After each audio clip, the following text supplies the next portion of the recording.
Share screen. Teman-teman, mari kita ikuti ya presentasi dari teman-teman semua. Silakan.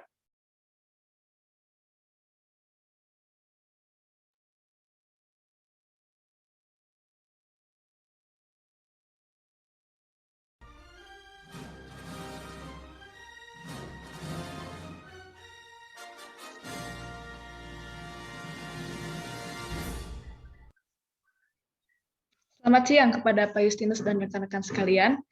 Dengan kami, kelompok Pancasila dalam Kajian Sejarah Bangsa akan mempresentasikan pada hari ini. Dengan saya, Beatrice Madeline.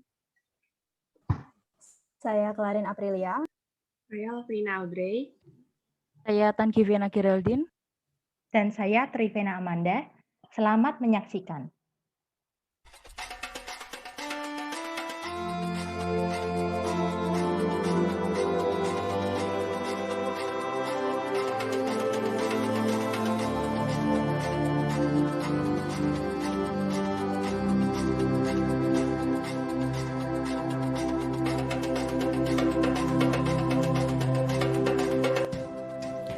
Setiap bangsa meraih kemerdekaan dengan kepal tangan sendiri.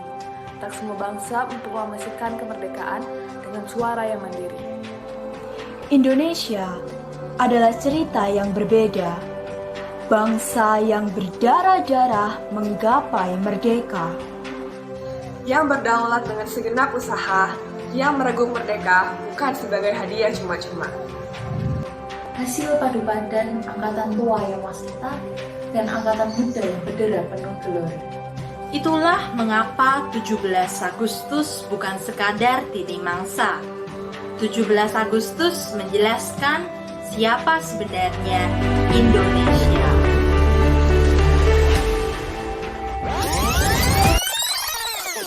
Indonesia tahun 1945. Kita mulai pada masa pra-kemerdekaan, yaitu masa di mana Indonesia ini belum merdeka. Nah, dimulai dari seseorang ketua BWPKI, yaitu Dr. Rajiman Widodiningrat. Jadi dia ini menghimbau anggotanya buat, ayo kita buat dasar negara untuk negara kita Indonesia. Namun hal ini tampaknya cukup menyulitkan para anggota BWPKI, para pendiri bangsa, karena ibaratnya itik yang sudah dipelihara oleh ayam, tampaknya itik ini sudah lupa jati dirinya kalau dia ini seekor itik. Ia berperilaku seperti ayam yang tidak bisa berenang. Begitu juga Indonesia pada saat itu, karena sudah terlalu lama Indonesia dijajah oleh bangsa lain, sehingga para pendiri bangsa ini sedikit kebingungan mengenai jati diri negara Indonesia yang sebenarnya. Namun pada akhirnya ada 3 tokoh nih yang berhasil mengemukakan dasar negara. Pada tanggal 29 Mei diawali oleh Mr. Muhammad Yamin, yaitu ia merumuskan sebagai berikut. Yang pertama adalah peri kebangsaan, kedua adalah peri kemanusiaan, ketiga adalah peri ketuhanan, keempat adalah peri kerakyatan, dan yang kelima adalah kesejahteraan rakyat. Kemudian untuk tanggal 30 Mei 1945 disusul oleh Profesor Dr. Supomo, yaitu dengan rumusan sebagai berikut. Yang pertama adalah persatuan, 2 adalah kekeluargaan, 3 adalah keseimbangan lahir dan batin, 4 adalah musyawarah, dan yang kelima adalah keadilan rakyat. Nah, sudah 2 hari rapat ini berlangsung dengan 2 tokoh yang merumuskan rumusan dasar merdeka, tapi tampaknya dari Soekarno ini sendiri merasa belum puas nih dengan rumusan mereka. Dan ia pun menyampaikan ketidakpuasan ini pada tanggal 1 Juni 1945, esoknya dengan pidatonya seperti berikut. Maaf, beribu maaf. Banyak anggota telah berpidato, dan dalam pidato mereka itu diutarakan hal-hal yang sebenarnya bukan permintaan paduka Tuan Ketua yang mulia, yaitu bukan dasarnya Indonesia merdeka.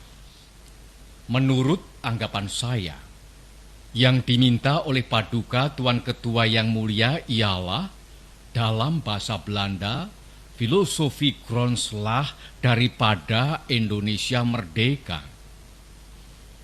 Filosofi grondslag itulah fondamen, filsafat, pikiran yang sedalam-dalamnya, jiwa, hasrat yang sedalam-dalamnya, untuk di atasnya didirikan gedung Indonesia merdeka yang kekal dan abadi. Dalam pidato tersebut, Soekarno ini menyampaikan kayak rumusan-rumusan yang sudah disampaikan itu kayak kurang Indonesia banget gitu, kayak belum yang jati diri negara Indonesia sesungguhnya.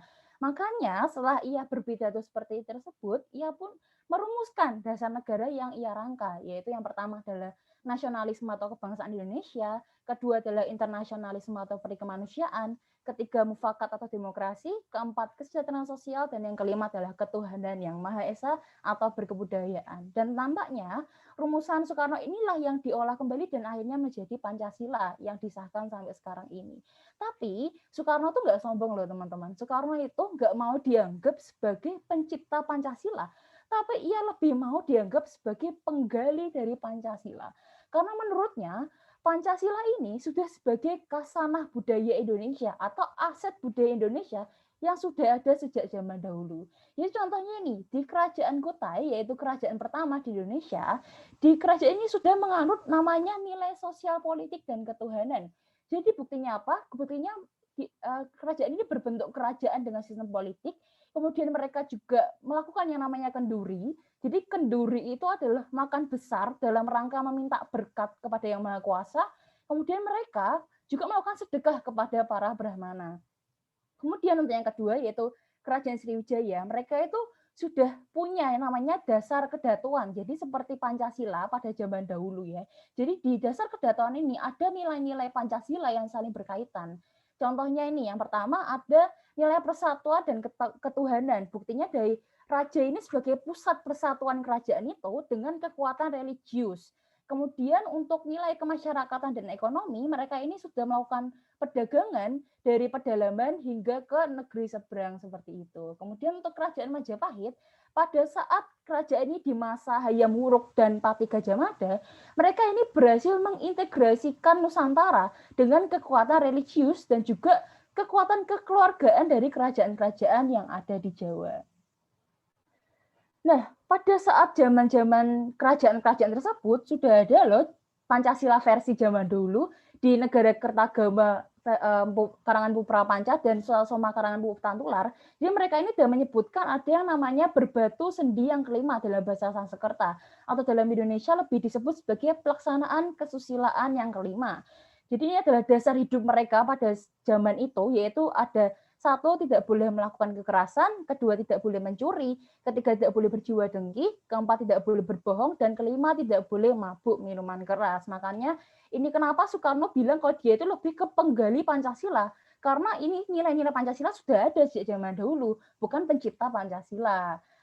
Nah, dalam perjalanan mengesahkan Pancasila, cukup terjadi perdebatan yang sengit, karena mengingat di BPUPK ini sendiri ada elit nasionalis Muslim dan elit nasionalis Kristen, dan mereka ini memperdebatkan tentang 7 kata ini, yaitu dengan kewajiban menjalankan syariat Islam bagi pemeluk-pemeluknya.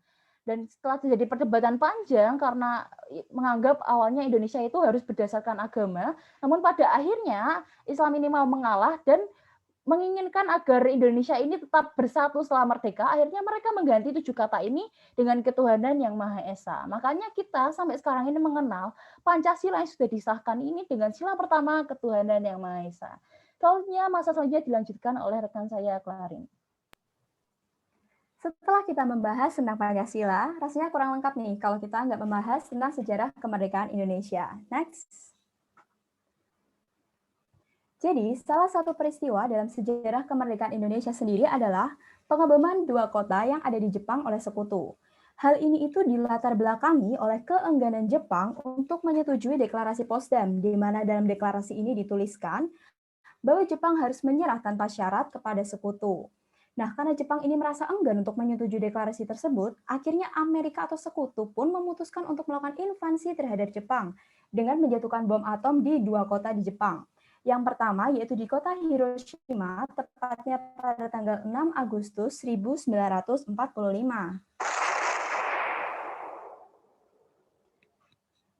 Nah, setelah pengeboman tersebut, lalu sekutu pun melakukan invasi atau penjatuhan bom atom yang kedua, yaitu di kota Nagasaki, tepatnya pada tanggal 9 Agustus 1945.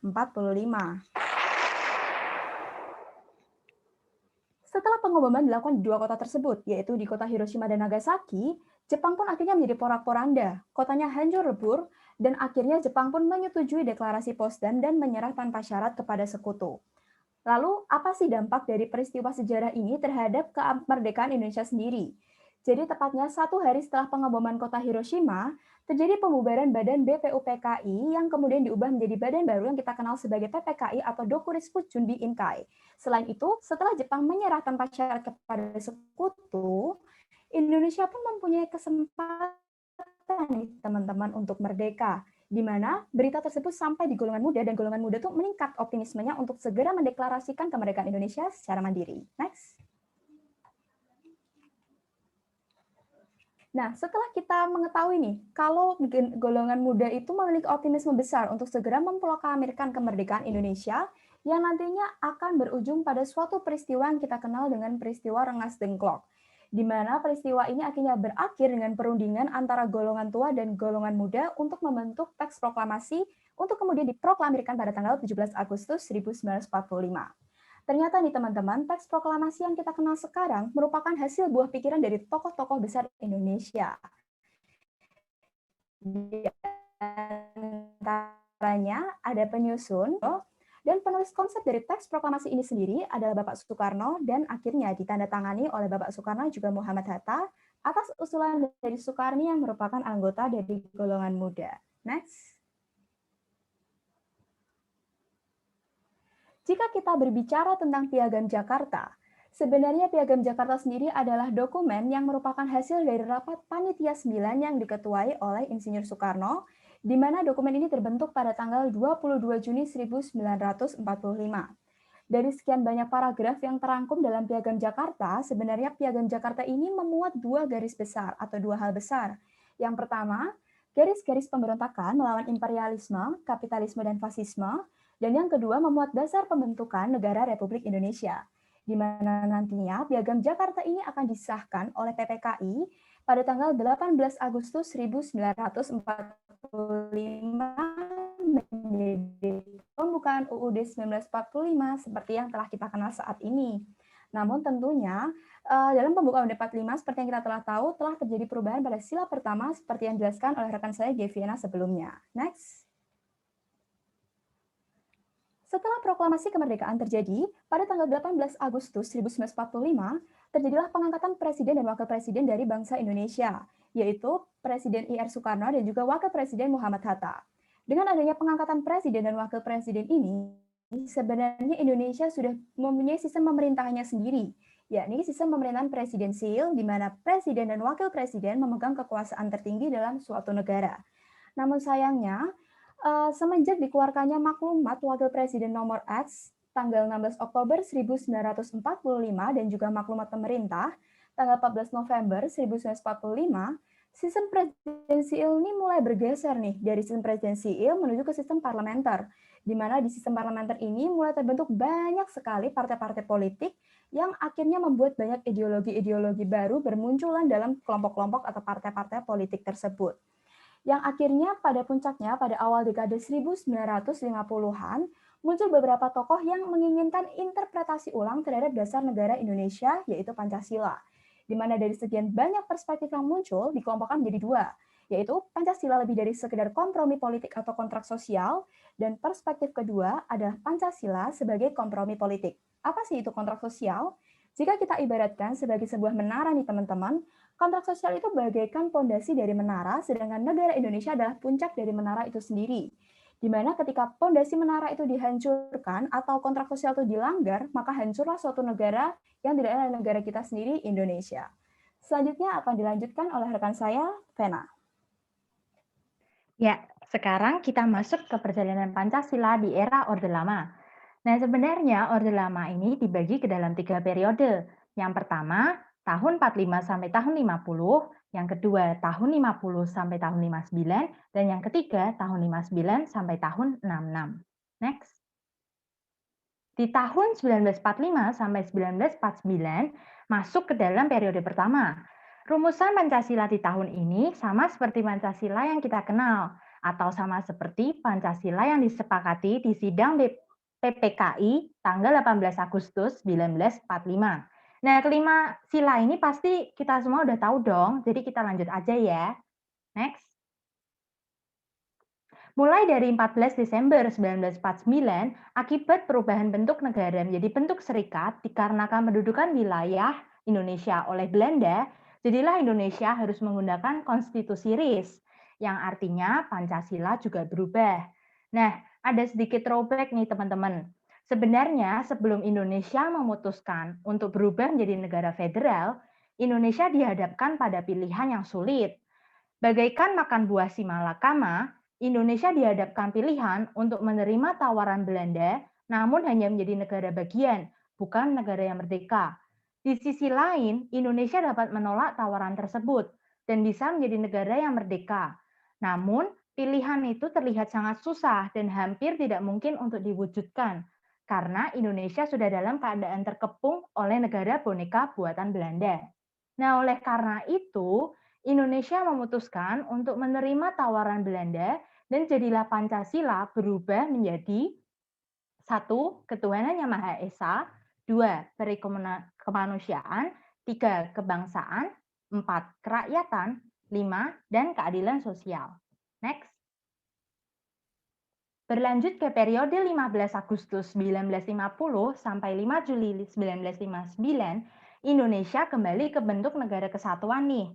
Dari RIS berubah menjadi NKRI, yang otomatis konstitusinya juga berubah dari konstitusi RIS menjadi UUDS 1950. Nah, tetapi meski berganti periode, rumusan Pancasila yang digunakan masih sama seperti Pancasila yang digunakan pada konstitusi RIS, karena dalam Mukadimah UUDS 1950 terdapat rumusan dan sistematika dasar negara Pancasila yang sama dengan yang tercantum dalam konstitusi RIS.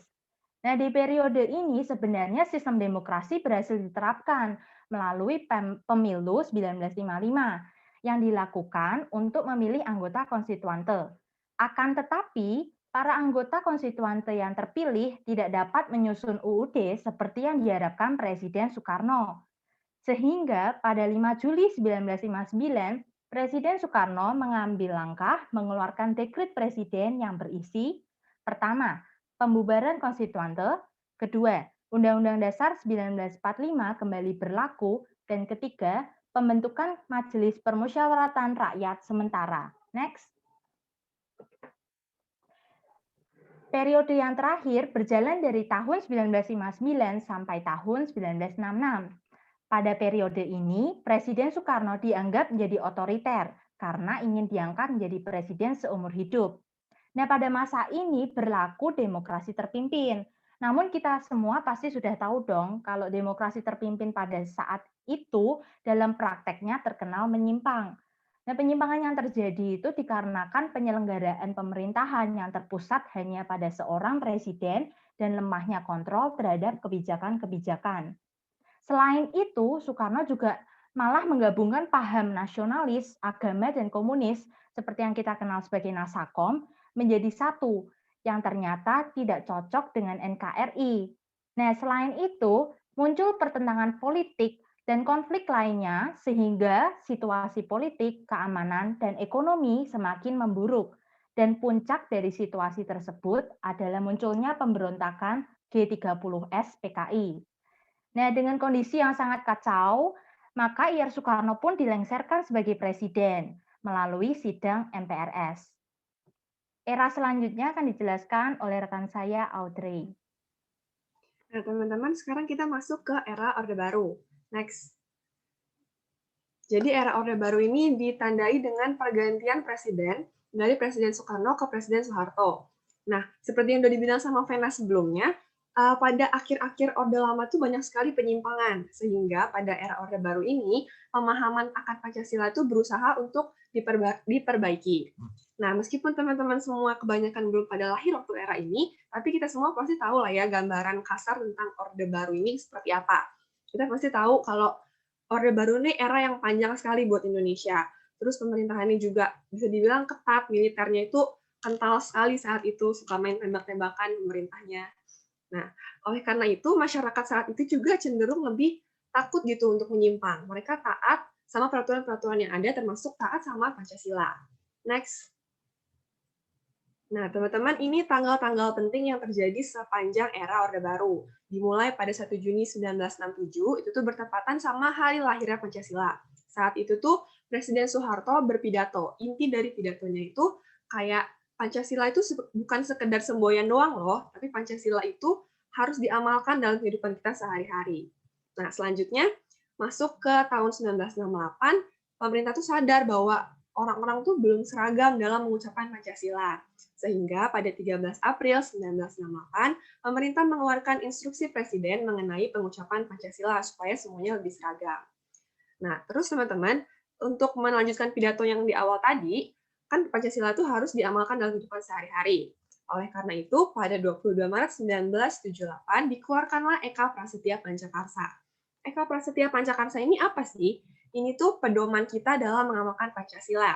Isinya itu kurang lebih, kalau sila 1 kita harus takwa kepada Tuhan, sila 2 kita harus mengakui persamaan derajat, terus tenggang rasa, kalau sila 3 kita harus cinta tanah air, kalau sila keempat kita harus musyawarah untuk mufakat, terus harus mementingkan kepentingan bersama juga, kalau sila kelima kita harus bersikap adil, dan juga menghormati hak orang lain. Kurang lebih isinya seperti itu, namun aslinya lebih rinci lagi dijelaskan sampai ada 36 butir.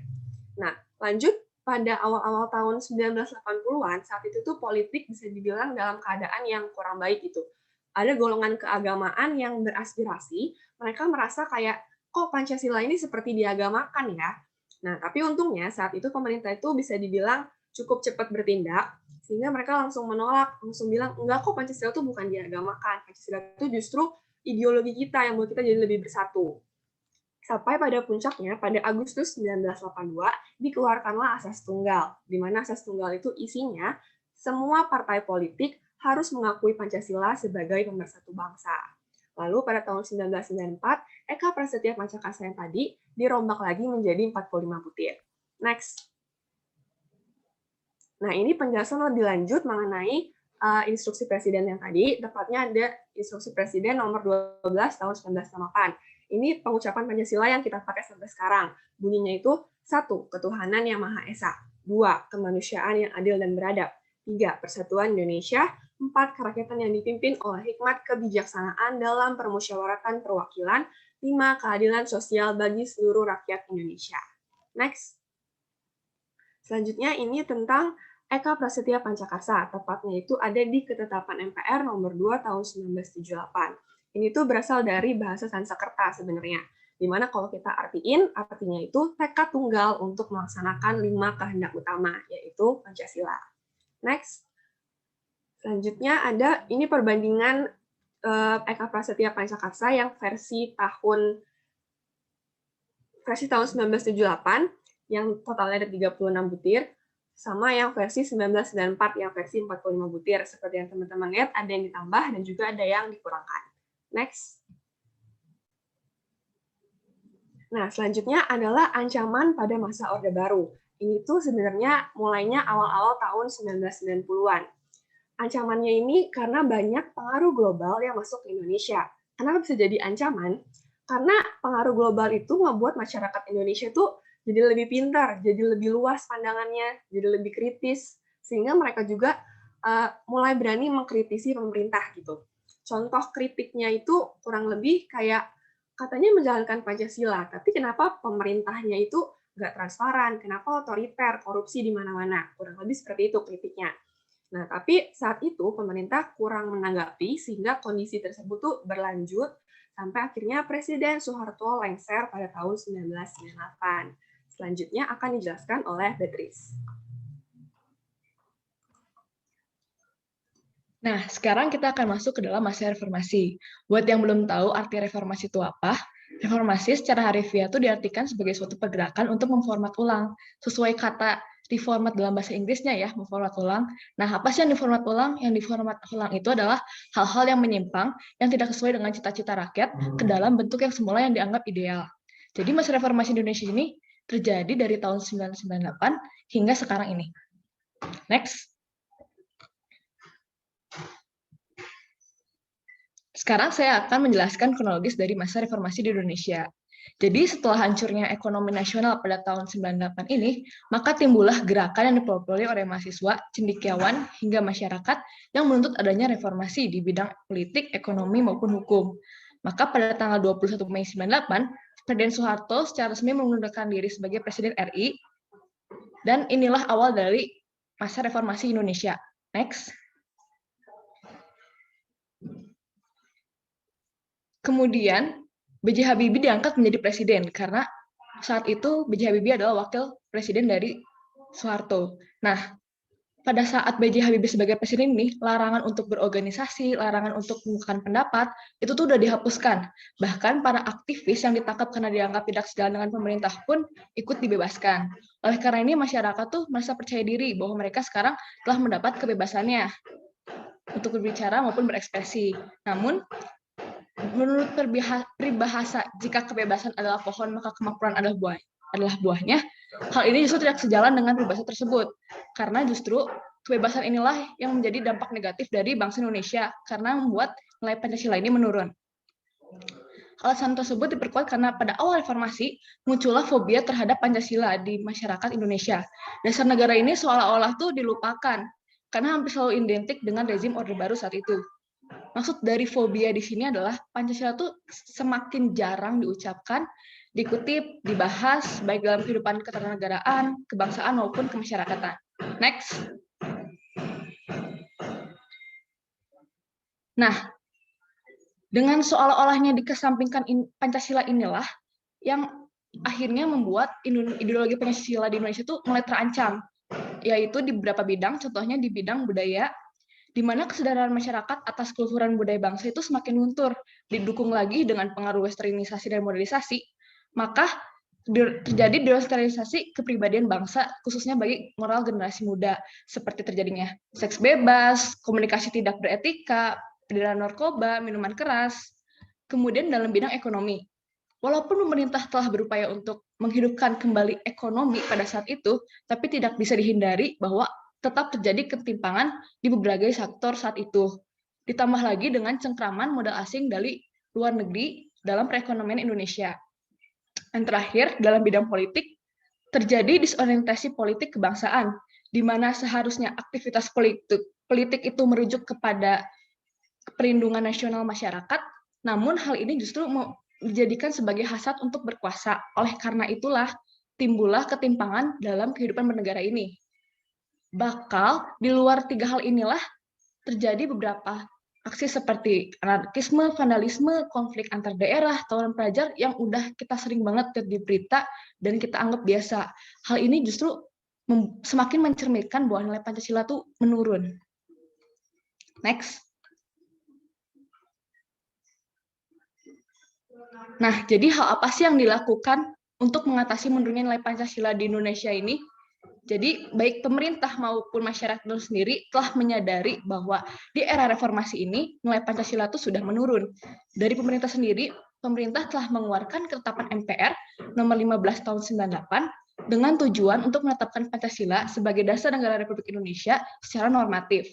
Selain menetapkan Pancasila sebagai dasar negara, Pancasila pun dianggap sebagai sumber dari segala sumber hukum yang dimuat dalam ketetapan MPR nomor 3 dan dipertegas lagi dalam Undang-Undang Republik Indonesia nomor 12 tahun 2011. Kemudian, dari tokoh masyarakat sendiri seperti Azumardi Hazrah telah berusaha untuk menekankan bahwa Pancasila ini sekarang sedang mengalami namanya krisis ideologi. Oleh karena itu, dia mengajak dan mendapat respon yang baik dari beberapa universitas seperti Universitas Indonesia, Universitas Gadjah Mada, Universitas Udayana untuk mengadakan sosialisasi tentang pentingnya nilai Pancasila kepada generasi muda. Yang terakhir ini, untuk melestarikan nilai Pancasila di kalangan mahasiswa, maka dibuatlah kebijakan nasional, yaitu pada pasal 3 Undang-Undang nomor 12 tahun 2012 tentang kurikulum pendidikan tinggi yang wajib memuat mata kuliah agama, Pancasila, kewarganegaraan, dan bahasa Indonesia. Jadi teman-teman, telah menjadi tugas kita sebagai generasi muda untuk menjaga nilai Pancasila di era reformasi ini. Pancasila itu harga mati. Tidak bisa ditawar, apalagi dinegosiasi. Karena itu adalah harga diri negeri. Sekian presentasi dari kami, terima kasih. Silakan bertanya, jangan banyak-banyak tapi. Boleh bertanya? Aduh. Oke, terima kasih ya untuk kelompok yang sudah mempresentasikan materinya. Ya, sekarang giliran diskusi. Ya, nah silakan mengajukan pertanyaannya, tapi perkenalkan diri dulu nama supaya kelompok bisa mencatat notulensi diskusinya. Silakan, kesempatan untuk diskusi, silakan. Pak, boleh minta izin buat, karena ini banyak yang bertanya, 3-3 dulu boleh ya Pak ya? Ya, terserah. 3-3. Ya, kelompok bisa atur ya. Oke, silakan. baik Pak.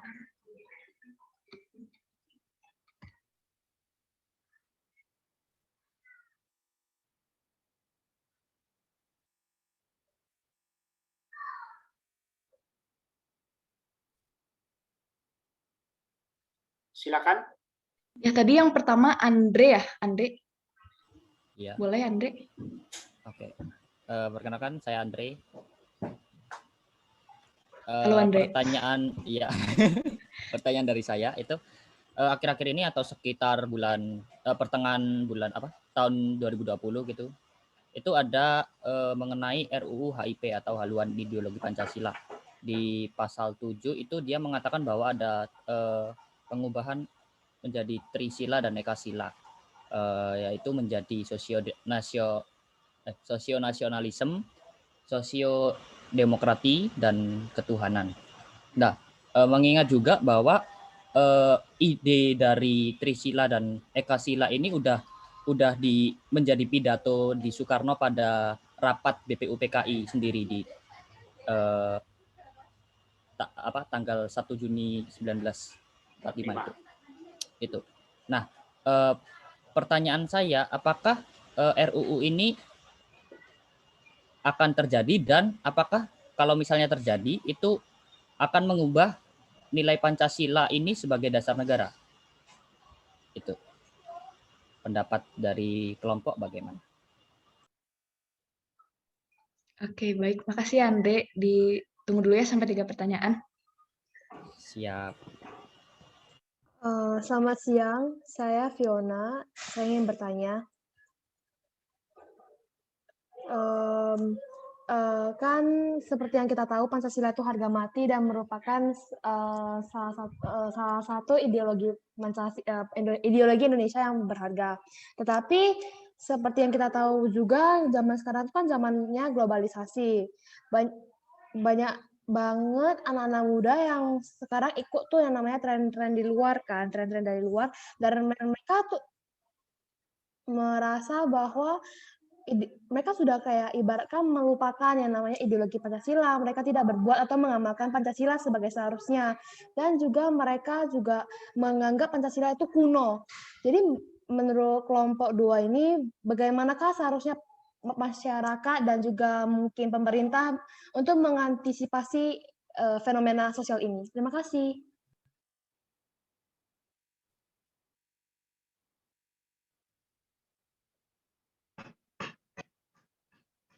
Jadi mau dipilih atau mau langsung open mic ya? Soalnya banyak banget teman-teman, maaf ya. Kalian mau dipilih aja? Kelompok pilih aja. Pilih aja, Oke, pilih aja. ya. Oke, boleh. Tadi siapa sebentar ya? Ada di Kiven ya. Kiven. Nama saya Kiven Finandi. Saya ingin bertanya, kenapa Pancasila tuh dirompak jadi 45 butir? Apa sih fungsi sama tujuannya dirombak jadi 45 butir? Sekian, terima kasih.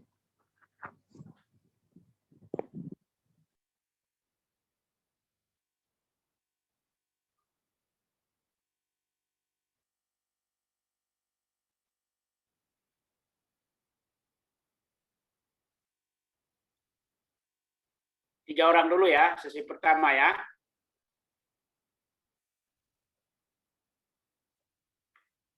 Silakan, kelompok. Oke, baik. Saya akan mencoba menjawab yang nomor pertama ya. Menurut saya, apakah RUU tersebut akan terjadi, tergantung lagi dengan situasi yang akan terjadi untuk selanjutnya ya. Sabar dulu. Kelompok, jangan lupa itu tulisnya RUU, itu ditulis UU itu. Karena aku sengaja. Ada UU. RUU HIP. RUU HIP. Ada undang-undang ditulis. Ya, ada. Supaya tidak lupa ya. Oke, lanjut. Silakan.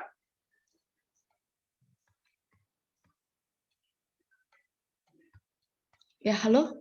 Apakah masuk suara saya? Ya, ya. Ya, baik. Boleh diulang lagi ya saya jawabannya? Karena RUU HIP ini tentang bagaimana mengubah haluan ideologi Pancasila, menurut saya hal ini tidak akan terjadi karena perjuangan dari ideologi Pancasila ini saja sudah berlangsung sebelum bahkan kemerdekaan itu sendiri.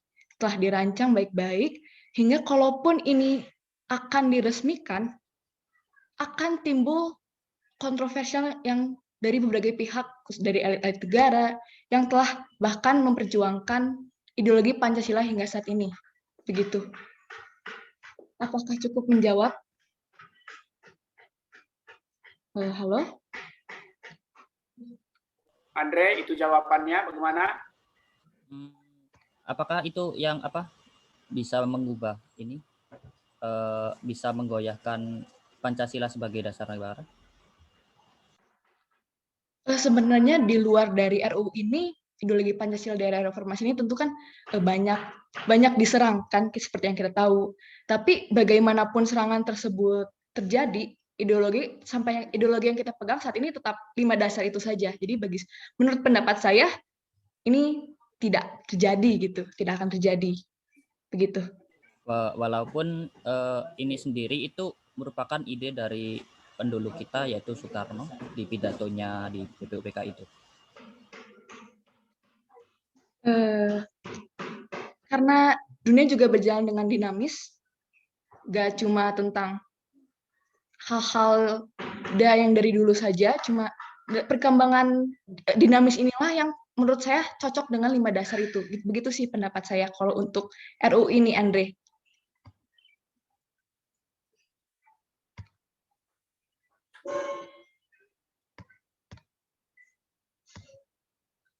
Mungkin akan ditambahkan. Ya, tak tambahin Livi. ya, Andre. Ya memang kalau berdasarkan sejarah emang benar ya, kayak Soekarno kan mengidekan nih sebenarnya tuh pada saat rapat itu Soekarno kan mengidekan nih, aku kasih opsi ada Pancasila yang isinya 5, Ekasila sama namanya Trisila. Nah jadi sebenarnya kalau menurut saya dan kelompok sebenarnya itu 3 macam opsi ini tuh menganut nilai-nilai yang sama gitu, intinya ya kepada aset budaya Indonesia gini. Nah kalau sebenarnya pun kalau misalnya diubah seperti itu, kalau pada saat ini kita ubah jadi RUU seperti Ekasila dan Trisila, menurut saya itu tidak akan mengubah nilai-nilai dasar negara. Cuma sangat disayangkan begitu kalau misalnya kita mengubah karena melihat sejarah buat menyempurnakan Pancasila aja sedemikian rupa. Seperti itu sih kalau dari kami. Apakah menjawab, Andre? Baik, terima kasih. Ya, terima kasih.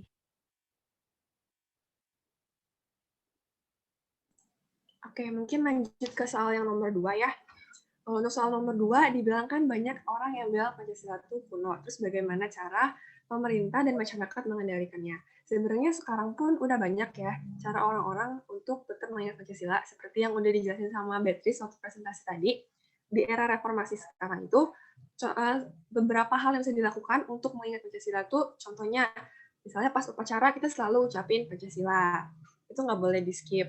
Terus kalau di sekolah, di kuliah juga jadi mata kuliah yang wajib. Contohnya kayak sekarang ini, mata kuliah kita hari itu salah satu bentuk dari kita tuh tetap belajar loh Pancasila sampai sekarang. Meskipun mungkin orang-orang di luar dari kelas ini mungkin banyak juga orang yang nggak terlalu mengamalkan Pancasila gitu. Tapi setidaknya itulah upaya yang sekarang kita lakukan. Dari sedini mungkin kita harus belajar Pancasila. Kalau dari yang saya tahu sih, kebetulan adik aku masih kecil ya, masih SD. Dia tuh dari dini banget benar-benar udah dijelasin disuruh hafalin Pancasila. Itu salah satu tindakan yang menurut saya bagus juga dari kecil, jadi sudah ditanamkan nilai-nilai Pancasila itu. Itu sih kurang lebih.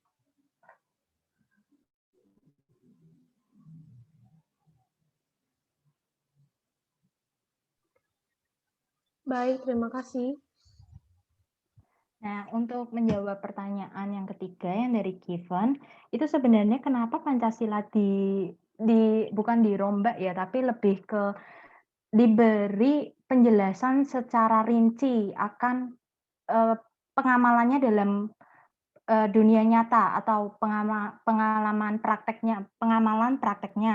Nah, itu tuh karena dengan mengetahui ke-45 butir ini, kita tuh semakin mudah memahami dan mengamalkan Pancasila. Karena kalau misalnya kita cuma tahu 5 butir itu kan kayak sedikit rancu ya, kayak misalnya sila kedua, kemanusiaan yang adil dan beradab, itu kan sedikit rancu. Nah, dengan penjelasan dalam 45 butir rincian ini, kita tuh bisa lebih tahu bahwa maksud dari sila kedua itu tuh sebenarnya kita disuruh mengakui dan memperlakukan manusia sesuai harkat dan martabatnya, mengakui persamaan derajat, mengembangkan sikap saling mencintai. Nah, sebenarnya alasannya juga seperti itu, supaya kita semakin lebih mudah mengerti dan memahami serta dalam mengamalkan dalam kehidupan nyatanya. Apakah cukup, Given? Cukup jelas, terima kasih.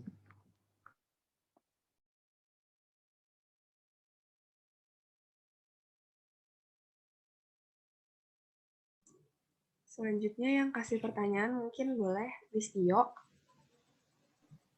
Oke, terima kasih. Aku mau nanya nih. Maaf, sebentar Listio, aku buka Canva dulu ya. Oh iya, nggak apa-apa, nggak apa-apa.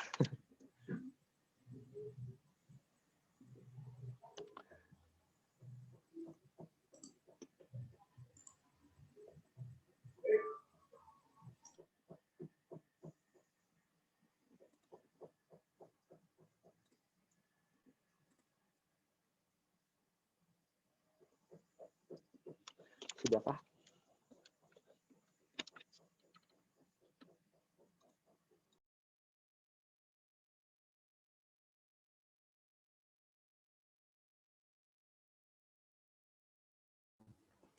Tia mungkin boleh sambil disampaikan dulu pertanyaannya. Siap. Ya, apa?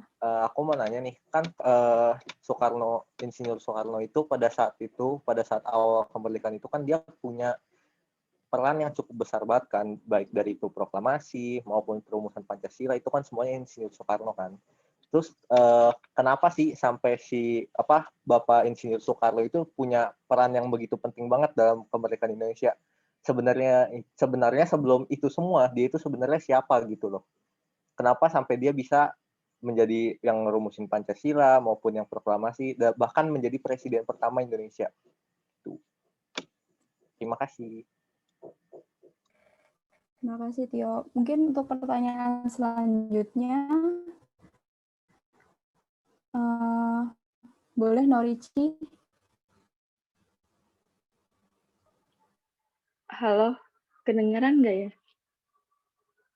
Kedengeran. Oke, saya mau tanya ini. Seperti yang kita tahu, kan Pancasila itu ditetapkan pada saat kemerdekaan. Nah, terus setelah itu ada beberapa pemberontakan yang terjadi di beberapa daerah seperti G30 SPKI, pemberontakan PKI di Madiun, DITII, dan beberapa pemberontakan lain.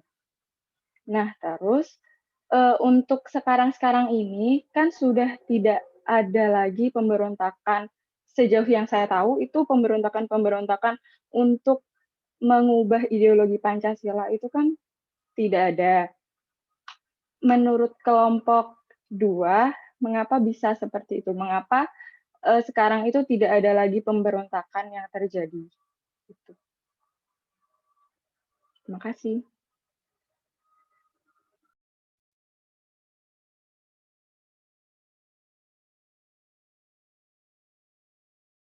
Terima kasih, Ici.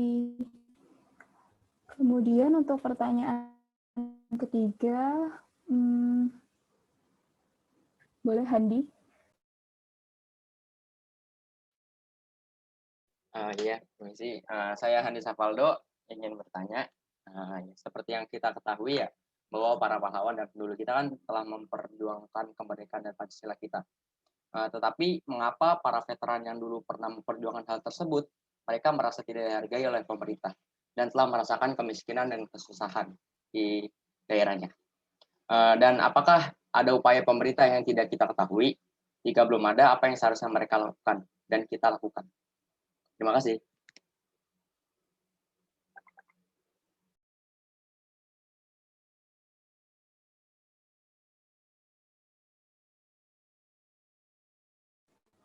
Nah, jadi untuk pertanyaan dari Listio, siapa sebenarnya Bapak Soekarno sehingga dia bisa dianggap sebagai salah satu tokoh besar dalam kemerdekaan Indonesia? Jadi sebenarnya Soekarno itu awalnya dia bersekolah di HBS, dia adalah lulusan HBS, dan selalu dari sana dia itu mendirikan suatu partai politik yaitu PNI, di mana tujuan dari PNI ini sendiri adalah untuk memerdekakan Indonesia. Sejak saat itulah Soekarno itu dikenal dengan aksi-aksinya atau tindakan-tindakannya yang dia itu berjuang ingin segera memerdekakan Indonesia. Maka sejak saat itu Soekarno berkecimpunglah dalam dunia atau hal-hal yang berkaitan dengan kemerdekaan Indonesia seperti yang telah kita kenal, di mana dia mulai merumuskan teks proklamasi, menjadi bagian penting dalam golongan tua, dan lain sebagainya. Jadi segala perjalanan dari Insinyur Soekarno itu dimulai dari pekerjaannya atau profesinya sebagai salah satu anggota pendiri partai politik, yaitu Partai Nasional Indonesia. Apakah menjawab, Listio? Oke, menjawab. Berarti dia itu di sana pas di PNI itu dia sebagai apa? Apakah sebagai ketua atau anggota tapi yang paling aktif gitu atau gimana? Itu deh. Soekarno itu sebagai pendiri dari PNI dan mungkin dia memegang peranan penting di PNI juga karena dia mengingat sebagai pendiri pasti karena kalau kita mengetahui seorang pendiri pasti dia adalah yang menciptakan visi misi dari partai politik itu sendiri. Jadi bisa dibilang dia adalah penggerak utama di PNI. Seperti itu, Listio. Oke, baik. Terima kasih, Clarin. Dan Terima kasih. Oke, untuk yang kedua, menjawab pertanyaan Ici, seperti yang kita tahu Pancasila ditetapkan saat kemerdekaan. Kemudian ada pemberontakan ya G30 SPKI dan sebagainya. Dan sekarang sudah tidak ada lagi pemberontakan. Jadi hal ini kenapa bisa terjadi ya? Kalau tidak salah seperti itu ya Ici ya. Jadi kalau menurut saya sendiri dan kelompok ya hal ini tidak terjadi mungkin karena yang namanya pendalaman Pancasila kan mungkin pasti memerlukan waktu gitu. Jadi kayak kenapa akhir-akhir ini tidak separah dulu? Mungkin ini adalah merupakan hasil dari proses dari negara Indonesia sendiri dan mungkin pemerintah dalam mengamalkan nilai-nilai Pancasila dan mungkin sekarang ini juga lebih ditekankan lagi kayak adanya pelajaran Pancasila di sekolah dan sebagainya macamnya. Dan menurut saya juga ini juga pengaruh pada sistem pemerintahan yang ada. Jadi mungkin ketika ada kasus-kasus tertentu gitu mungkin pemerintah lebih sigap dalam mendakapi kasus-kasus pemberontakan. Seperti itu Ici. Apa menjawab Ici? Sudah cukup jelas. Terima kasih kelompok. Ya, terima kasih Ici. Oke, saya akan mencoba menjawab pertanyaan dari Handi ya. Jadi pertanyaannya itu adalah pahlawan telah memperjuangkan hal tersebut malah merasa tidak dihargai sebagai veteran. Apakah pemerintah sebenarnya mengambil peran? Sebenarnya pemerintah sendiri telah mengatur hak-hak dari veteran RI ini dalam undang-undangnya, yaitu pada PP nomor 23 tahun 2016 dan Undang-Undang 15 tahun 2012 serta nomor 37 tahun 2014 tentang hak-hak veteran. Jadi veteran itu sebenarnya dapat tunjangan-tunjangan juga, Handi. Tunjangan veteran, dana kehormatan, dana bantuan kesehatan, tunjangan bagi janda, duda, anak yatim veteran, santunan cacat, tunjangan cacat, dan alat bantu untuk tubuh veteran. Begitu. Untuk besarnya sendiri tunjangan telah diatur oleh UU tersebut. Jadi buat Handi, kalau misalnya masih penasaran, silahkan buka PP nomor 31 tahun 2018 ya. Apakah sudah cukup menjawab, Handi? Tapi yang seperti kita lihat itu masih ada veteran yang kayak jalan dari Surabaya ke Malang lah, segala dari daerah mana ke mana, bawa bendera tuh. Itu mereka nggak dapat atau gimana? Kalau ini menurut pendapat saya, bahwa kalau misalnya di undang-undang sendiri itu veteran dibagi menjadi lima veterannya itu tergantung dengan zaman perjuangannya itu sendiri. Nah mungkin bagi pendapat saya tentang kasusnya yang Handi berikan ini, kalau misalnya veteran tersebut sudah ada pada zaman yang sudah lama dan namanya sendiri belum tercantum dalam sebagai WNI menurut saya. Jadi susah, bukan sebagai WNI, maksudnya WNI yang menjadi veteran. Jadi karena banyaknya veteran tersebut, mungkin orang tersebut belum terdaftar sebagai veteran RI. Oleh karena itu belum mendapat tunjangan ataupun karena tidak terdaftar, jadi pemerintah pun susah untuk melacaknya. Begitu Handi menurut saya. Terima kasih. Sama-sama. Pertanyaan selanjutnya mungkin mulai dari Ayudea. Ya, aku mau nanya. Jadi kan pada masa Orde Baru itu, Pancasila kan harusnya sebagai nilai dan juga dasar moral malah digunakan sebagai alat legitimasi politik. Sehingga itu puncaknya hancurnya ekonomi nasional. Nah, yang ingin saya tanyakan, apa yang bisa dilakukan pemerintah untuk memastikan kalau hal seperti ini nggak akan terjadi lagi di era reformasi? Terima kasih.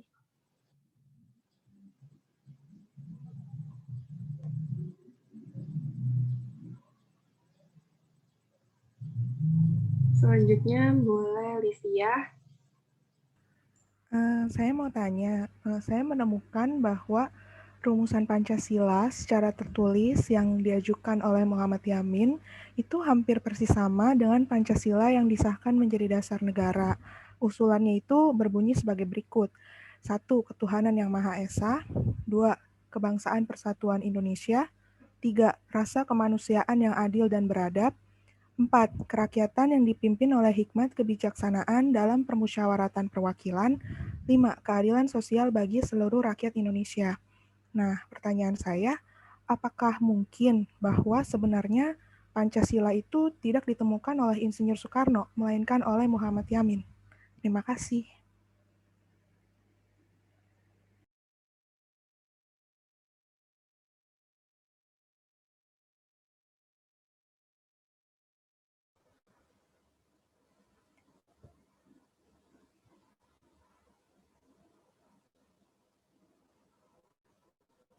Untuk pertanyaan selanjutnya, boleh Natasha Felicia. Iya, selamat siang. Terima kasih untuk kesempatannya. Saya Natasha Felicia. Saya ingin bertanya, ini kan materinya tentang sejarah Pancasila. Nah, sebenarnya bagaimana hubungan antara kita belajar sejarah Pancasila dengan pembentukan karakter kita? Terima kasih.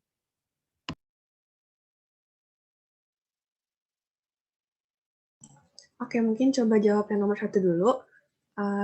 Orde Baru. Kalau Orde Baru itu memang dulu kan pemerintahnya itu benar-benar berkuasa banget ya. Jadi dulu tuh masyarakat itu kayak nggak berani ngapa-ngapain gitu. Makanya pemerintahnya ngapain aja, mereka berbuat apa aja, kayak korupsi di mana-mana, itu tuh cukup lama masyarakat itu bungkam gitu, nggak berani komentar. Nah, kalau untuk sekarang sih harusnya nggak bakal terjadi lagi sih menurut kelompok, karena bisa kita lihat sekarang udah beda zaman ya, udah peran masyarakat sekarang itu tuh udah lebih dianggap gitu.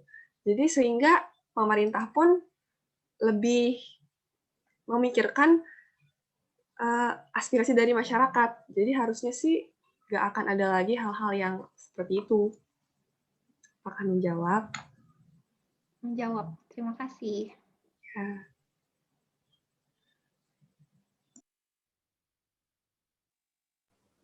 Selanjutnya mungkin saya akan mencoba menjawab untuk pertanyaan dari Natasha. Sebenarnya apakah hubungan belajar Pancasila dengan pembentukan karakter? Jadi seperti yang kita tahu, kalau kita mempelajari sesuatu, pasti kan kita butuh niat. Dan untuk niat itu kita harus suka dulu dong sama pelajarannya. Dan pastinya kalau kita udah suka, kita bakal yakin nih apa dengan apa yang kita pelajari. Dan keyakinan itu akan nantinya menjadi prinsip buat kita, di mana prinsip itu bakal kita implementasiin dalam menjalani kehidupan. Nah, ketika kita meyakini sesuatu dan keyakinan kita itu sudah menjadi sebuah prinsip dalam hidup kita, pastinya kita akan tanpa sadar, jadi kita pasti udah melakukan apa yang kita yakini itu dalam kehidupan sehari-hari kita. Jadi entah itu karakter, sikap, lalu cara berpikir kita pasti juga akan terpengaruh dengan apa yang terus-menerus kita pelajari dan yakini. Jadi mungkin dengan pembelajaran Pancasila atau dengan terus belajar mengenai apa sih sebenarnya makna Pancasila itu, kita bisa meyakini kalau sebenarnya memang penting untuk mempelajari Pancasila dan untuk menjadikan nilai-nilai Pancasila itu sebagai sebuah prinsip kehidupan yang nantinya bisa membentuk karakter kita sebagai anak-anak bangsa yang bila membaharui atau meneruskan perjuangan dari pahlawan-pahlawan sebelumnya. Seperti itu, Natasha. Apakah masih kurang puas? Iya, sudah menjawab. Terima kasih, Clarin dan kelompok 2. Terima kasih. Ya, saya akan menjawab dari pertanyaan Livia. Rumusan Pancasila Mohyamin hampir sama dengan dasar negara saat ini. Dan apakah benar yang menemukan itu Mohyamin, bukan Soekarno? Jadi ketika saya mencari-cari di internet gitu ya, dan ternyata baru menemukan memang hal ini juga menjadi kontroversi pada saat itu. Jadi sempat juga yang intinya ada seorang bernama Nugroho Noto Susanto, dia itu juga mengira bahwa Mohyamin lah ini yang Pancasila tuh dibuatan Mohyamin dan Soekarno tuh hanya pemberi nama saja. Kemudian akhirnya ada pihak yang mencoba untuk menyelidiki seperti itu, apakah ini benar rumusan dari Mohyamin, kemudian ia mencoba mencari arsip dari BPUPKI tersebut, dan akhirnya ditemukan, dan ternyata rumusan Mohyamin yang hampir sama itu dengan Pancasila itu hanya disampaikan secara lisan saja mungkin pada saat itu, hingga di arsip BPUPKI tidak disebutkan rancangan-rancangan Mohyamin yang sama dengan dasar negara itu. Makanya sampai sekarang kita menganggapnya bahwa Soekarno lah yang merupakan ya penggali dasar negara itu yang kita kenal sebagai Pancasila. Seperti itu, Livia. Baik, terima kasih banyak. Ya, terima kasih.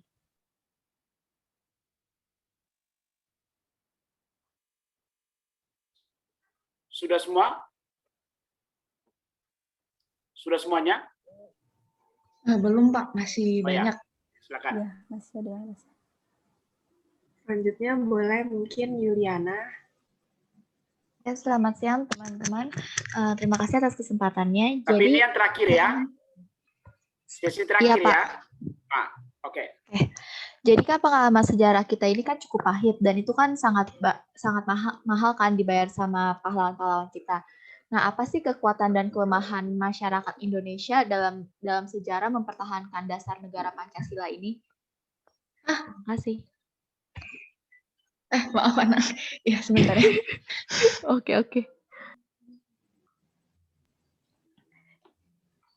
Kelemahan dan kekuatan ya, kekuatan. Ya, apa kelemahan dan kekuatan bagi masyarakat Indonesia dalam sejarah mempertahankan dasar negara Pancasila? Oke, pertanyaan selanjutnya boleh mungkin dari Jenita. Iya, saya mau bertanya, menurut kelompok, apakah generasi sekarang tuh masih peduli dengan pentingnya sejarah? Kalau ada contoh enggak contohnya yang nilai-nilai perjuangan sejarah itu yang sekarang udah diterapin sama generasi sekarang? Terima kasih.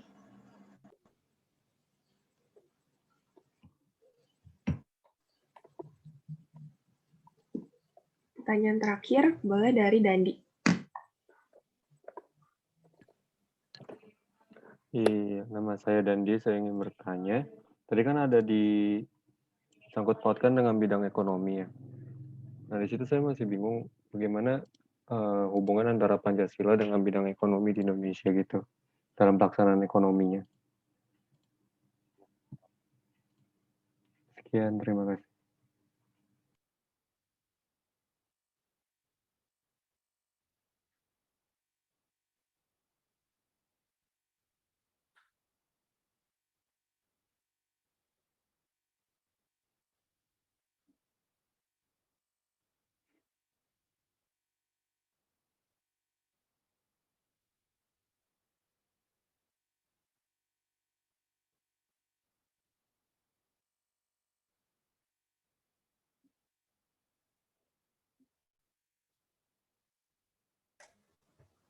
Jadi saya akan menjawab untuk pertanyaan dari Jenita.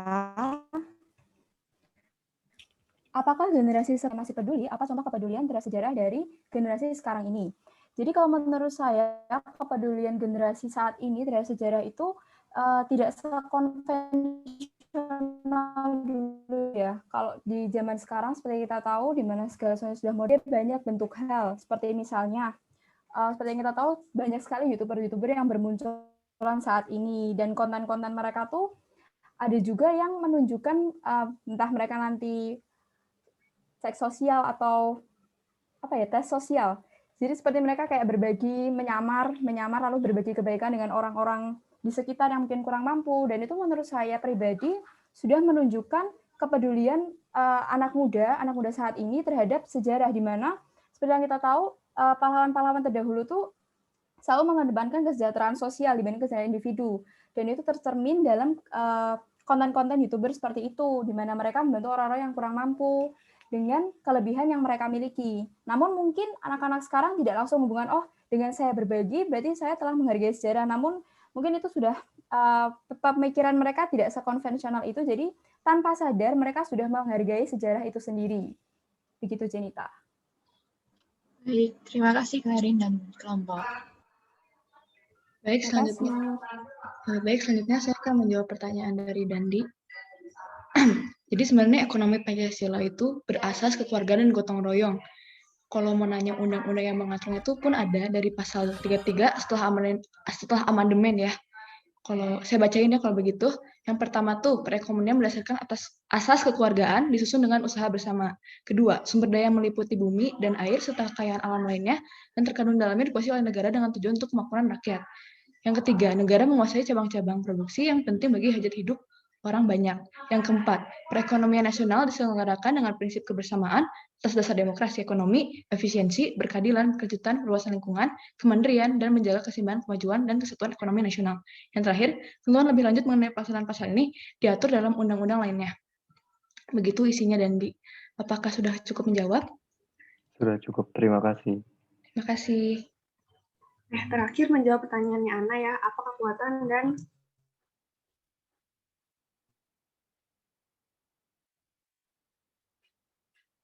kelemahan masyarakat Indonesia dalam sekarang pemimpin-pemimpin negara kita kalau misalnya mau dilantik pasti selalu disumpah gitu ya.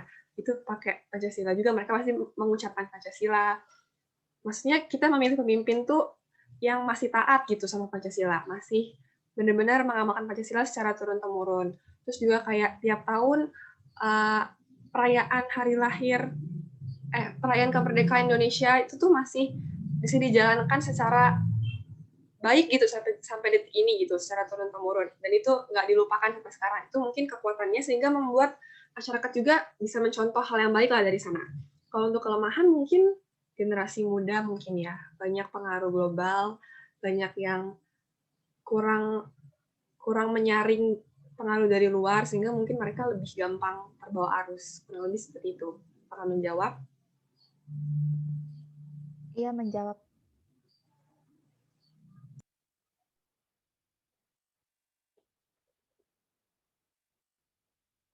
Oke, sudah selesai? Sudah. Kelompok? Sudah, Pak. Sudah beres semua ya? Ya, silakan. Mungkin mau buat kesimpulan atau closing statement dari kelompok, silakan. Ya, jadi buat penutupnya kami akan menjawab pertanyaan dari buku acuan. Nah, makna dari sejarah Pancasila untuk hidup kita sebagai mahasiswa adalah kita sebagai mahasiswa yang hidup di masa sekarang harus dan patut menghargai Pancasila sebagai dasar berbuat dan berperilaku di kehidupan nyata. Karena perjalanan Pancasila sampai di titik sekarang ini sangat panjang, dan dari era kemerdekaan sampai reformasi, dan dalam rentang waktu tersebut banyak sekali rintangan yang sulit yang dihadapi oleh para pahlawan kita. Oleh karena itu kita harus menghargainya dengan berbuat sesuai pengamalan nilai-nilai Pancasila. Sekian Pak, penutup dari kami.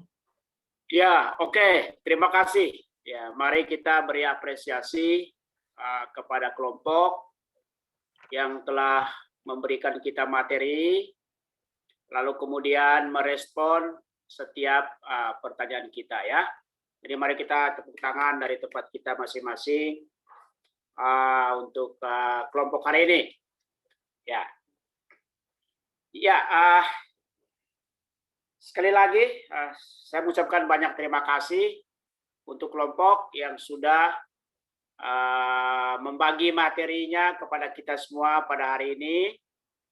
Seperti biasa, jangan lupa untuk share di grup. Ya, di grup WA kita materi yang sudah dipresentasikan pada hari ini. Saya ingin apresiasi desain materi sangat baik ya.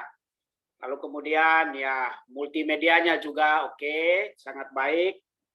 Lalu kemudian konten materi juga baik ya. Karena itu saya memberi mereka nilai 90 ya. Jadi 90 baik untuk nilai kelompok maupun untuk nilai individu ya. Artinya teman-teman sekalian yang belum mendapat kesempatan untuk presentasi, materi presentasi Anda, style di presentasi Anda ya tidak boleh kurang dari apa yang kita terima pada hari ini ya. Tinggal teman-teman yang belum presentasi pelajar ya, atau teman-teman yang akan presentasi minggu depan tinggal pelajari lagi desain style materi yang dipresentasikan pada hari ini. Lalu kemudian menentukan keputusan style seperti apa yang menunjukkan sesuatu yang lebih kreatif lagi, yang lebih inovatif lagi untuk dipresentasikan dalam kuliah minggu berikutnya ya. Itu satu. Lalu kemudian yang kedua, teman Haikal yang merecord presentasi hari ini jangan lupa juga di share di WA group ya. Siap, Pak. Oke, itu catatan. Saya ingin mereview kembali ya beberapa pertanyaan yang sebetulnya sudah dijawab oleh teman-teman kita. Saya hanya ingin menambahkannya ya. Saya mulai dari pertanyaan terakhir ya. Hubungan antara Pancasila dengan ekonomi ya. Pertanyaan ini disampaikan oleh Dandi. Jadi Dandi ya terima kasih banyak atas pertanyaan ini. Secara normatif teman-teman kita tadi sudah menjawabnya dengan menyebut sistem ekonomi kita berbasis pada nilai-nilai kekeluargaan dan dengan semangat gotong royong. Ya, lalu kemudian teman-teman kita juga sudah menunjukkan kepada kita beberapa poin, beberapa pasal yang ada di dalam Undang-Undang Dasar tahun 1945 atau yang ada di dalam konstitusi kita. Nah, saya hanya ingin menambahkannya, ya. Saya ingin mengaitkannya dalam konteks Pancasila, ya. Jadi kalau kita berbicara tentang sistem ekonomi atau ekonomi berbasis pada Pancasila, teman-teman sekalian, ya, di luar penjelasan yang normatif tadi, maka kita merujuk kembali mulai dari sila pertama sampai dengan sila terakhir itu sendiri, ya, sila kelima, keadilan sosial bagi seluruh rakyat Indonesia. Artinya bahwa sistem ekonomi kita atau praktek-praktek ekonomi kita atau kebijakan-kebijakan ekonomi kita, kalau kita merujuk kembali kepada sila pertama dari Pancasila, ketuhanan yang Maha Esa, maka ekonomi yang kita bangun harus dapat memastikan setiap kelompok, ya, setiap kelompok dengan kepercayaannya masing-masing, setiap kelompok dengan keyakinannya masing-masing, setiap kelompok dengan agamanya masing-masing harus memiliki akses yang sama terhadap ekonomi. Ya, dalam konteks itu, teman-teman sekalian, para mahasiswa sekalian, tidak pernah dapat dibenarkan dalam konteks nilai-nilai Pancasila, sistem ekonomi yang kita bangun bersifat diskriminatif berdasarkan kelompok agama. Ya, artinya bahwa setiap kelompok agama memiliki akses yang sama pada sumber daya ekonomi. Ya.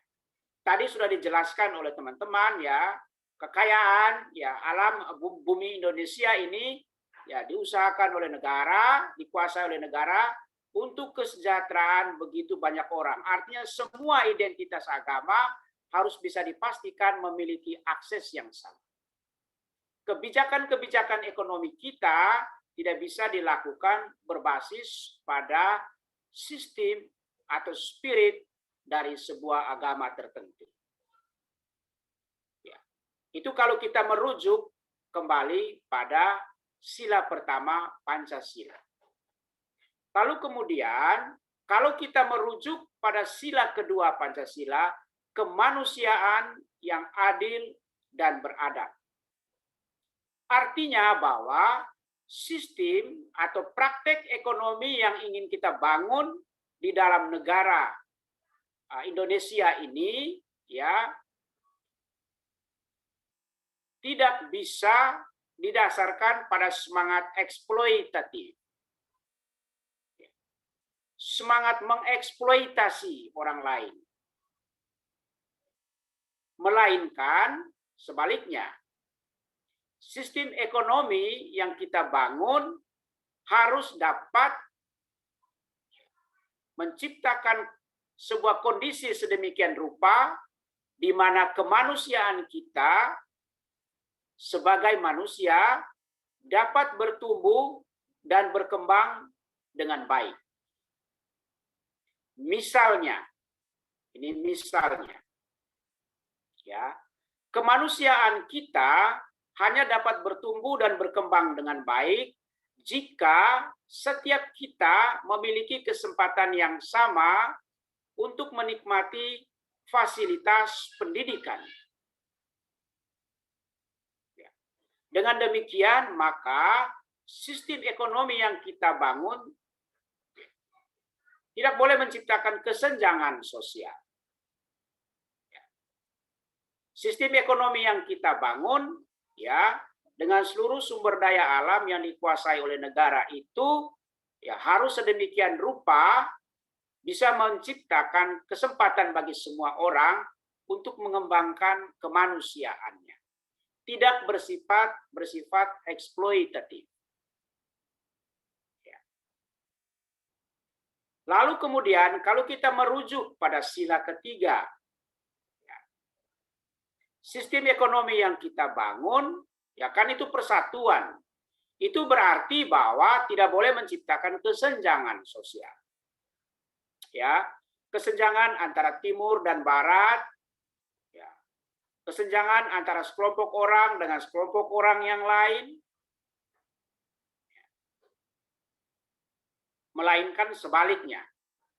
Ekonomi yang kita bangun memang menciptakan persatuan. Semua orang akan memiliki pengalaman ekonomi yang sama.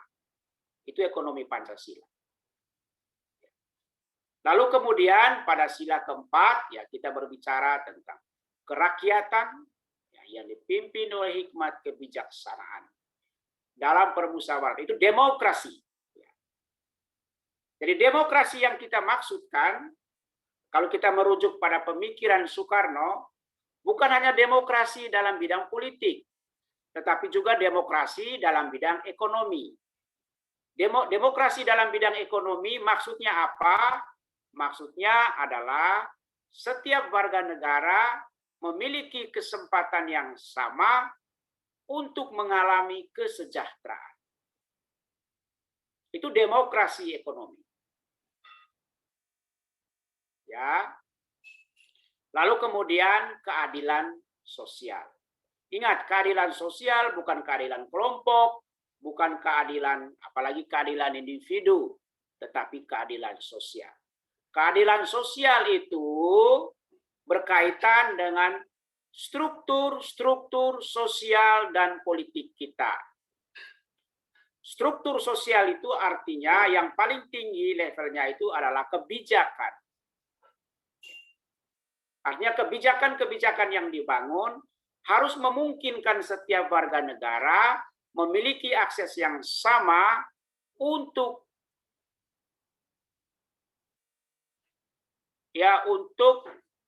melakukan aktivitas ekonomi.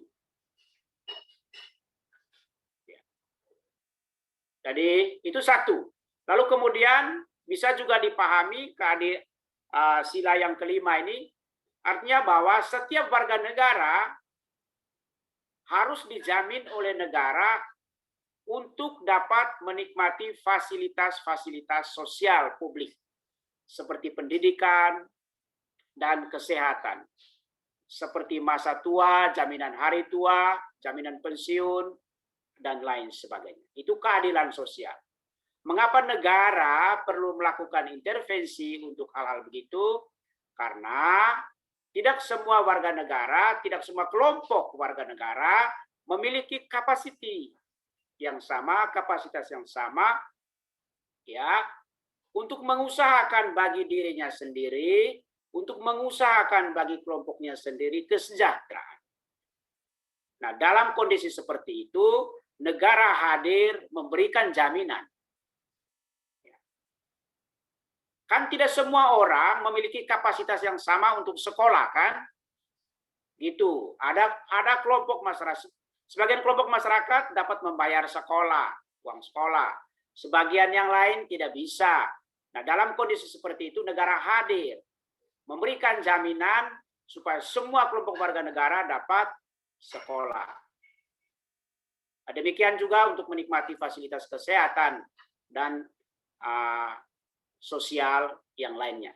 Jadi itu teman-teman sekalian, di luar penjelasan normatif seperti yang disampaikan oleh teman-teman kita tadi, kita dapat memahami ekonomi Pancasila dalam perspektif seperti itu, ya. Itu penjelasan tambahannya. Lalu kemudian ada pertanyaan dari Jenita, ya. Oke, saya kira ini sudah sangat jelas dijelaskan oleh teman-teman sekali, teman-teman tadi.